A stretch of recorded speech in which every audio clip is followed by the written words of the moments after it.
ओशो कहते हैं, जब मैंने कहा मेरा काम खत्म हो गया है, इसका मतलब है कि अब मैं किसी खोज में नहीं हूँ। मैंने जान लिया है कि जानने के लिए कुछ भी नहीं है, कहीं भी जाने की जरूरत नहीं है।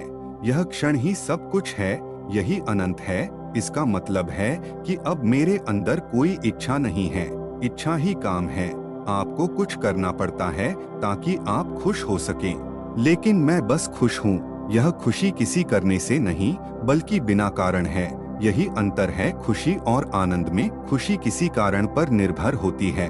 उदाहरण के लिए, आपको कोई दोस्त मिल गया तो आप खुश हो जाते हैं। आपकी प्रिय व्यक्ति लौट आई तो आप खुश हो जाते हैं। कारण बाहर हैं, इसलिए खुशी बाहर से आती है।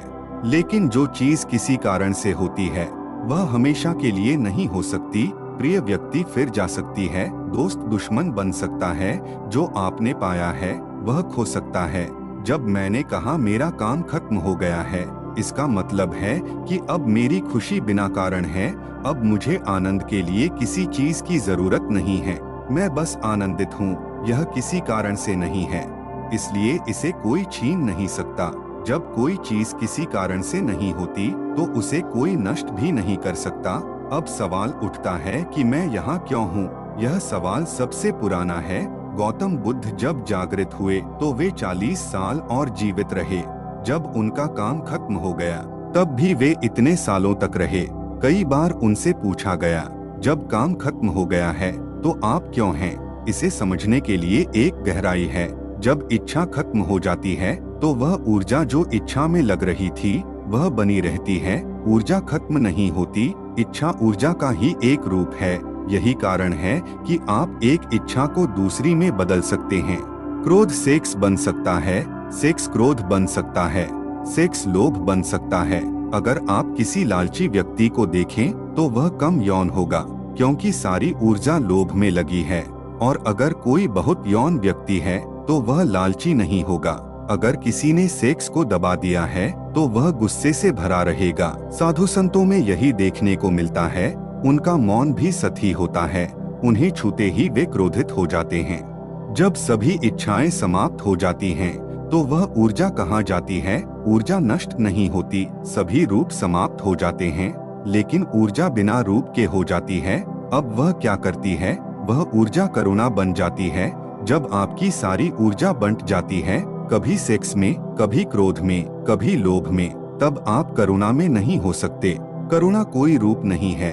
जब आपकी सभी इच्छाएं समाप्त हो जाती हैं, तब वह ऊर्जा करुणा बन जाती है। करुणा को आप पैदा नहीं कर सकते। जब आप इच्छारहित हो जाते हैं, तब करुणा स्वाभाविक रूप से होती है। आपकी सारी ऊर्जा करुणा में बदल जाती है। यह बदलाव बहुत अलग होता है। इच्छा में एक प्रेरणा होती है, एक लक्ष्य होता है, लेकिन करुणा निरुद्देश्य होती है। इसमें कोई लक्ष्य नहीं होता, यह बस बहने वाली ऊर्जा है। जब मैं कहता हूँ कि मैं आपके लिए हूँ, तो इसका मतलब यह नहीं है कि मैं आपके लिए कुछ कर रहा हूँ। अब मैं कुछ नहीं कर रहा हूँ, मेरी इच्छाओं के रूप समाप्त हो गए हैं। अब ऊर्जा वहाँ है, बिना किसी मेरे। यह ऊर्जा बस बह रही है और आप इसका हिस्सा बन सकते हैं। आप इससे पोषण ले सकते हैं। यही बात यीशु ने कही थी जब उन्होंने कहा, मुझे खाओ, मुझे अपना रक्त बनाओ, मुझे अपना भोजन बनाओ। यह बहती हुई ऊर्जा आपको पोषण दे सकती है, अनंत का भोजन। जब मैं कहता हूँ कि मैं आपके लिए हूँ, यह केवल भाषा है, क्योंकि और कोई भाषा नहीं है। अब मैं कुछ भी नहीं कर रहा हूँ, यह बस हो रहा है। मेरी इच्छाओं के रूप समाप्त हो चुके हैं। अब केवल एक निराकार ऊर्जा बची है, और यह ऊर्जा बहती जा रही है। जो समझदार हैं, वे इसका हिस्सा बन सकते हैं, क्योंकि यह जल्द ही शरीर रहित भी हो जाएगी। पहले ऊर्जा निराकार होती है, इच्छारहित होती है, और फिर यह शरीर रहित हो जाती है। शरीर का अपना एक प्रवाह होता है। जब एक व्यक्ति का जन्म होता है तो यह माता पिता के शरीरों के सामंजस्य से होता है। विशेष गुणसूत्र और कोशिकाएं शरीर को बनाती हैं। इन कोशिकाओं में एक निर्धारित प्रवाह होता है। इसका मतलब यह है कि शरीर 70 या 80 वर्षों तक चल सकता है। यह शरीर का खाका है। शरीर नहीं जानता कि उसमें प्रवेश करने वाला आत्मा जागृत हो जाएगी। यह घर यह नहीं जान सकता कि इसमें रहने वाला व्यक्ति जागृत हो जाएगा।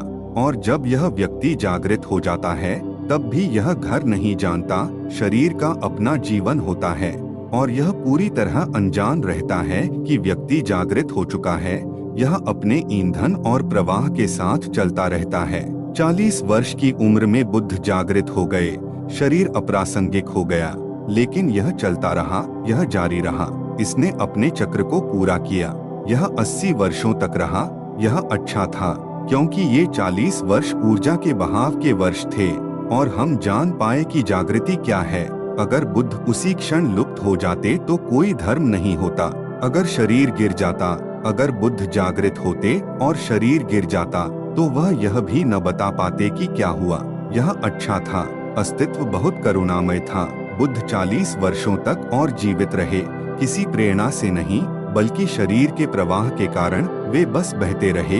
यह शरीर भी गायब हो जाएगा, प्रवाह को पूरा होना है। मैं आपके लिए कुछ नहीं कर रहा हूँ, क्योंकि यह भी एक तरह का अहंकार है। अगर कोई सोचता है कि वह आपके लिए कुछ कर रहा है, यह हो रहा है। इच्छाओं का रूप समाप्त हो जाता है और ऊर्जा करुणा बन जाती है। शरीर को अपने प्रवाह को पूरा करना होता है, इसे अपने खाके को पूरा करना होता है। यह अंतराल एक बहाव है। यह एक दावत है जो मैंने आपको नहीं दी है। यह पूरी सृष्टि द्वारा दी गई दावत है। भाषा समस्याएं पैदा करती है। भाषा हमेशा द्वैतवादी होती है। भाषा हमेशा इस संसार की होती है। भाषा इच्छा की होती है और यह अपने सभी अर्थों को लेकर चलती है। इसलिए उस बारे में कुछ कहना बहुत कठिन है जो इस संसार का नहीं है। यह तो आपको मौन रहना होगा। फिर भी मौन को भी गलत समझा जा सकता है, या आपको भाषा का उपयोग करना होगा और हर शब्द अपने अर्थों से भरा होता है। अगर मैं कहता हूँ कि मैं यहाँ आपके लिए हूँ, तो आप इसे ऐसे व्याख्यायित कर सकते हैं कि यह व्यवसाय लगता है, काम लगता है। ऐसा नहीं है। यह इनमें से कुछ भी नहीं है। यह बस प्रेम का एक बहाव है और मैं करता नहीं हूँ, क्योंकि अगर मैं करता हूँ तो प्रेम नहीं हो सकता। बस एक दीपक जल रहा है। आप मार्ग पा सकते हैं, प्रकाश वहाँ है, आप इसका उपयोग कर सकते हैं। यह आपके लिए एक ज्वाला बन सकती है। यह आपके भीतर एक प्रकाश प्रज्वलित कर सकती है, लेकिन यह आप पर निर्भर करता है। मैं बस यहाँ हूँ।